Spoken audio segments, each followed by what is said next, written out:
मोदी साहब के लिए आप इधर वाले हो या उधर वाले हो, हमारा इधर उधर से पोचल होते हैं। जो तबलीग का नहीं है वो मुसलमान है कि नहीं है ना है।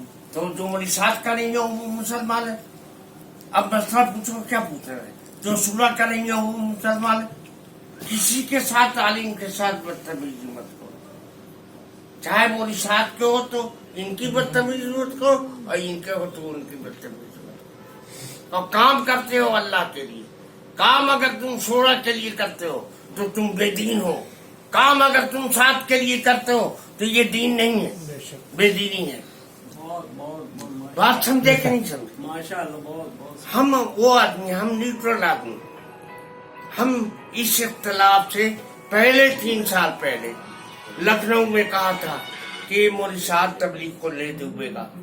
वो ईश्वरा वाले भी थे उनके साथ उस वक्त लोगों को बहुत बुरा लगा। आज हमसे पूछो तुम, हम तो वो आदमी है कि हम 3 साल पहले कर चुके हैं इस इख्तलाफ से पहले। हमारे पास दोनों पास आते हैं और हम दोनों को कहते हैं कि एक दूसरे का एहतराम करो और काम अल्लाह के लिए करते हो, काम करो। तबलीग का काम अल्लाह का काम, चाहे आप इनके लिए करते हैं तो गलत और उनके लिए करते हैं तो गलत। आप गैरुल्लाह के लिए करते हैं तब ये सब मसला पूछिए, अल्लाह के लिए करते हैं तो ये क्या है।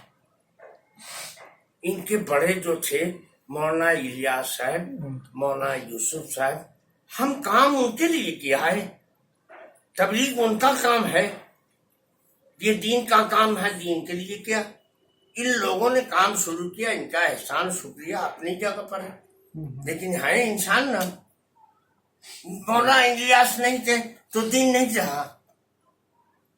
तबलीग का काम सारे दुनिया में होता है, लेकिन मरकज में मदरसा क्यों खोला? मालूम हुआ कि दीन तबलीग से नहीं है, दीन मदरसे से है। ये तुम्हारी जहालत है, तुम समझते हो कि दीन इससे। दीन का काम सारे दुनिया में तबलीग का हो रहा है, तो उनको क्या जरूरत थी वहां मदरसा काम करे। लेकिन मरकज में मदरसा है कि नहीं? वो उलमा जानते थे कि ये काम दीन का है, दीन इससे नहीं है, दीन मदरसे से है। लेकिन ये कौम इतनी जाहिल है कि अब मदरसे पर तबलीग को अहमियत देने लगी। पहले दीन को समझो। ये जमात वाले तो दीन को समझे नहीं, पागल हो गए, 4 चिल्ला लगा लिया मुफ्ती आज